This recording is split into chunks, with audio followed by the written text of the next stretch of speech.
We don't want our team to just be a bunch of white people from well-to-do families. That's so like 20th century media, isn't it? He looked at me pointedly. I knew he was trying to earn points, trying to signal that he was hip and down with the beloved D word. By then, it had spread from colleges and radical circles into corporate America, into seemingly every institution there was. Like the quote-unquote conversation online, it had become a wave that coincided so perfectly with my rise, you would have thought I planned it. Welcome to the Unspeakable Podcast. I'm your host, Meghan Daum. The jury is still out on the pronunciation of my name, and I think this summer I'm going to resolve it. I'm going to work through it, and I'm going to make a decision, and I'm going to resolve it. Anyway, we're back. Last week ended up being an unscheduled week off from the podcast. I have had so many unspeakeasy retreats lately that I found myself just totally underwater work-wise. Not only were we in Seattle, we were most recently in Chicago, where I'm happy to report that our first ever co-ed unspeakeasy retreat was a resounding success. I had no idea how it was going to go, but it was just great. We had 3 guest speakers, Nadine Strawson, Eric Smith, and Lisa Sellen Davis. And that retreat was followed by the Heterodox Academy Conference, also in Chicago, where I led a panel discussion on women in heterodoxy that was recorded and that I hope to post for you here later this summer. So there's a lot happening. Anyway, my guest is novelist Andrew Boryga. He is here to talk about his debut novel, Victim, which was published in March. If you happen to hear author Sherman Alexie on the podcast a couple of months ago, you may remember that Sherman cited Victim as one of the best books he's read in a long time. The novel tells the story of Javier Perez, a young, academically gifted kid who grew up in the Bronx, landed at an elite college, and slowly learned over the years that things would go a lot more smoothly for him. And sometimes he'd have spectacular success if he leveraged his story as a Puerto Rican kid with a hardscrabble, even tragic life.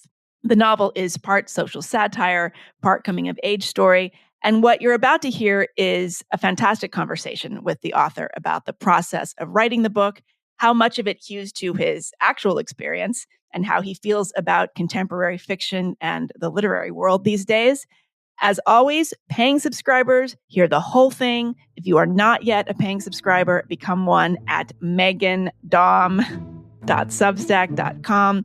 Lots of good stuff on there. I have some new writing up, so it's a great time to join, as always. In the meantime, here is my interview with Andrew Boryga. Andrew Boryga, welcome to The Unspeakable. Thank you so much for having me. It's an honor. We're here to talk about your novel, your debut novel, Victim. There's a lot of talk out in the world these days, particularly on podcasts like this one, about how contemporary fiction has been fixated on identity, that you can't write a book without sort of worrying about whether or not your character's characteristics match your own. I'm sure you've heard a lot of this before. You can't write a book with any bite to it. But you've written a book not only with a bite to it, but that skewers this very logic, that really mocks many of the gatekeepers. So I guess my first question is this. Was it hard to get this past the gatekeepers, to get it read by editors and then published? Yeah, I thought that it might be, when I was writing it and when I landed on the premise that it, the version that it is now, where there's a character basically pimping out his identity, his like background, his, kind of social currency as a underprivileged minority to get access to opportunities and sort of make fun of all this stuff. When I was writing it, I was like, I don't know who's going to publish this, and or if it's going to get published or if I'm going to get canceled. I don't know. And then when I went out with it, which was spring of 2022, things actually moved quite quickly. Doubleday was interested right away, and talking to my editor there, she really loved the concept. She, wasn't really interested in changing anything fundamentally, which is something I also kind of wondered how that would go if I would like get sensitivity readers or all these kinds of things. And none of that really happened, which was really cool. And I think it came at the right time. I think if I tried to publish this book in like 2020 or like earlier, it probably wouldn't have gone that smoothly in terms of the publication process. But I think it actually came at a time when people were sort of ready to read something like this, and that's at least that's been the signs I've been receiving now that it's out in the world and people are sort of reacting to it. A lot of people say it's kind of a refreshing read for them, which is cool to see. Well, tell us what we need to know about the story. The main character is Javier Perez. Javi. Yes. What should we know about him? Yeah, so Javi is a kid from the Bronx, Puerto Rican kid from the Bronx. Kind of had a a bit of a rough upbringing. His father is a drug dealer who is killed in front of him very early on in the novel, and he's growing up with a single mom. And even though his dad kind of had drug money, they're not rich by any means, as is the case with a lot of drug dealers. And he has this dream of being a successful writer, being a famous writer, or whatever that means to him. And he sort of realizes during the college application process that his experiences in life up to that point, his dad dying, his growing up with a single mom in sort of a bad neighborhood, his best friend getting arrested for drug dealing as well, the fact that he's Puerto Rican and brown, like that he can kind of like use these things, these markers, these actual things in his life for some gain when it comes to writing. In the case of the college essay, his guidance counselor explains to him how that kind of can attract colleges and get him in the door. And then later it sort of like snowballs from there. And he realizes in college he can use some of this stuff to write for his college paper, become a noted columnist. And then later when he graduates to actually write for big, mainstream publications and sort of like advance his career. So it's really about this kid who's like kind of realizes he can pimp out his identity, and then sort of realizes that he, through some events that perhaps he's taking things too far. And what does it all really mean? Mm-hmm. Well, we should say in Javi's defense, it's really the guidance counselor that plants the seeds of all of this. He goes to public high school in the Bronx, and the school has like a partnership with a private school in Riverdale. It's called, what is it? I love this. I kind of know what these schools, the true identity of these places are. But I think I have a sense. But so the guidance counselor comes down once a week or so and meets with Javi. And really, I mean, our narrator is pretty clueless in the beginning, right? He just thinks he's going to go to community college or some, just kind of much more modest kind of place. He is a good student. I mean, we should say he's kind of a nerdy kid. Mm-hmm. He is academic minded, even if he's a little lazy, I guess, sometimes. But why don't you describe sort of the conversations that Mr. Martin, that's the guidance counselor, is having with Javi? Yeah, so it's good that you point that out. Yeah, he has this idea of wanting to be a writer, but he doesn't really understand this kind of social currency that his background and status has. And it isn't until he meets Mr. Martin, who is, like you mentioned, kind of a fancy guidance counselor at a private school that deals with a lot of like well-to-do elitist kids, and kind of like wishes that he was doing something more meaningful in his life, and sees in Javi and his backstory, sort of explains to Javi, like, you have it all, man. Like you have all these hardships that are real that you could write about. And I'm helping kids who are kind of like doing these mission trips and working with like consultants to find anything to write about in their essay that's going to make them stand out. And so he kind of like puts Javi on game and like makes him, really opens Javi's eyes, like, oh, like there is some value to this stuff if I arrange it in a certain way and I write in this sort of sappy tone that Mr. Martin, kind of takes on when he talks about Javi's backstory, even though that's not the way that Javi looks at himself or his upbringing. He doesn't see himself as a victim or as even really poor or any of these things that Mr. Martin kind of labels him as. But he sort of understands, like, if I just adopt some of this thinking, and on the page at least, like, I can get somewhere with this. I can skip some places on the line. And he's kind of an entrepreneurial kid, a hustler, kind of like his dad. And he's like, all right, I could do that. Mm-hmm, mm-hmm. Yeah, I shouldn't say he's nerdy. He has a sort of combination of nerdiness and hustler. Yeah, mentality. No, he's definitely a nerd. He's definitely a nerd too. And that's something I wanted to play with, the idea that you can be both, I think Yes. like that's Truly like intersectional. yeah, exactly. Like there's a lot of interesting caricatures of like what a kid from the Bronx is supposed to be like. And I also wanted to play with a lot of that too and like show, the nuances to somebody like Javi. Yeah. And talk about Gio, his best friend. Yeah. So Gio grows up across the hall from Javi. They're basically kind of like brothers. They're always at each other's houses. They go to the same schools. And Gio is somebody who, at least through Javi's eyes, actually had it a lot worse than he did.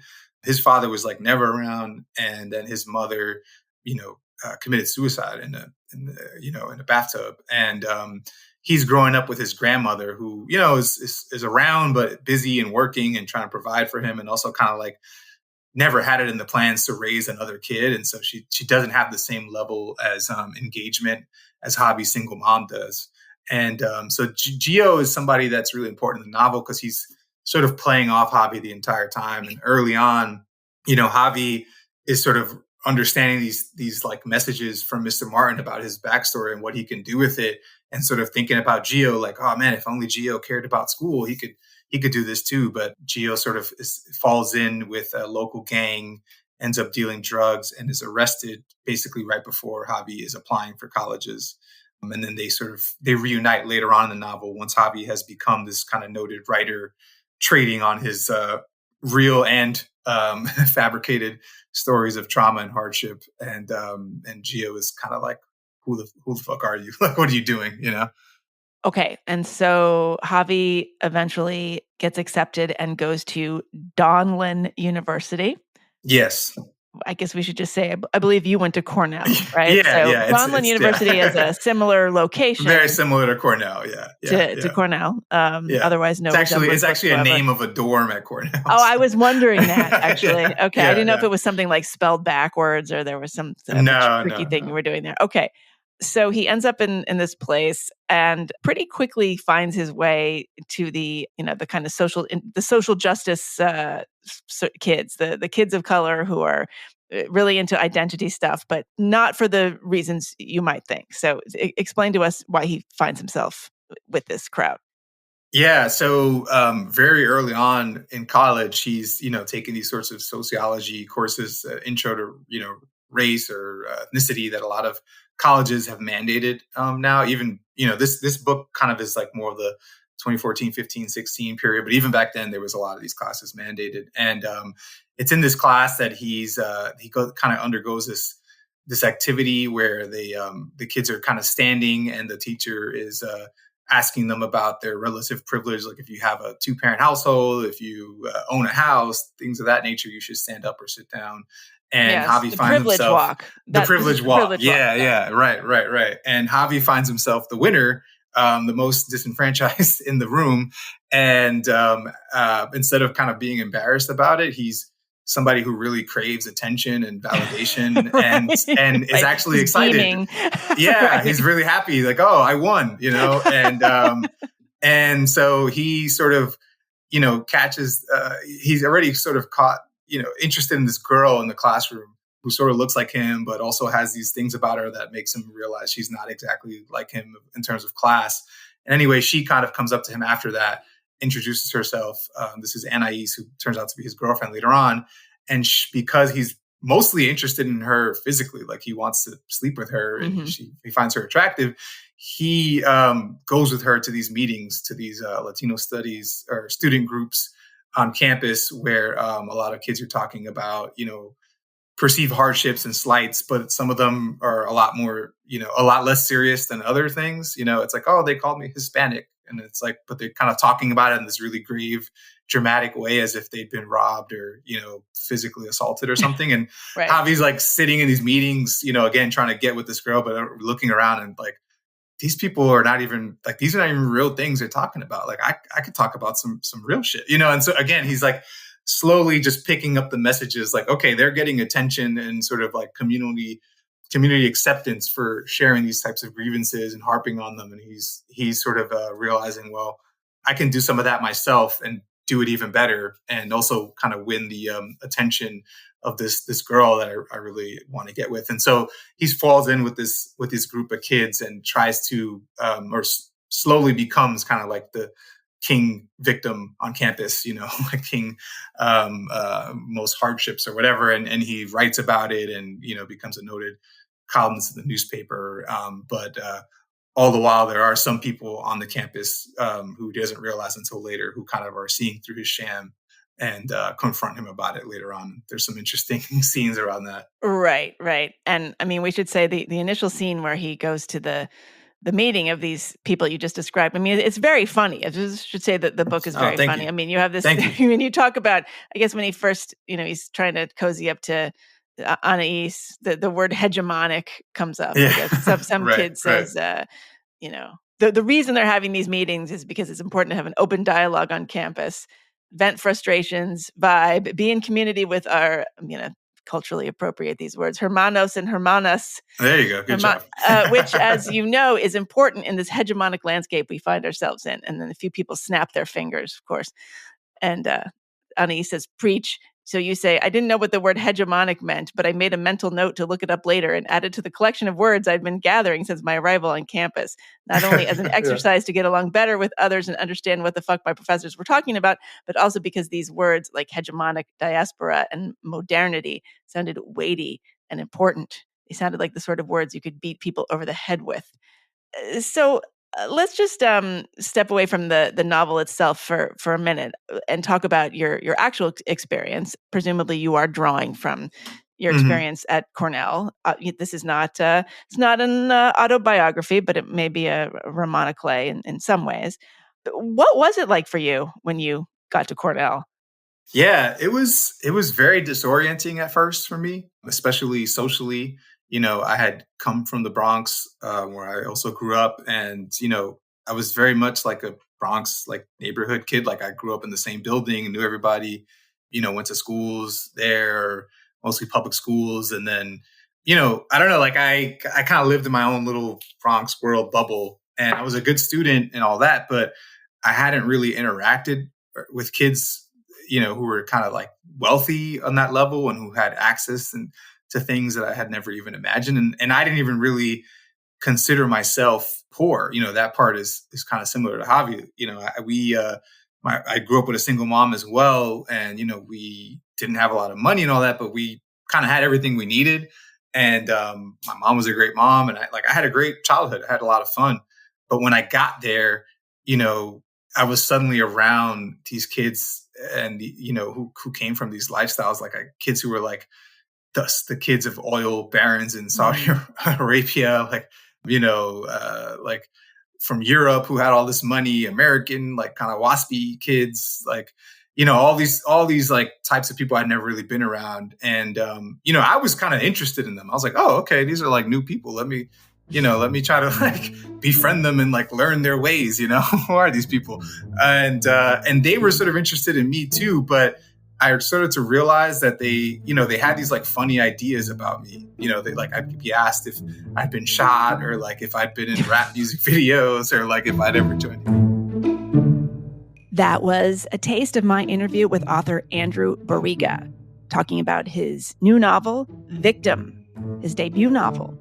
He lives in Miami with his wife and 2 children. And if you want to hear the rest, you know what to do. Become a paying subscriber at meghandom.substack.com. I'll be back next week with another super nuanced guest. See you then.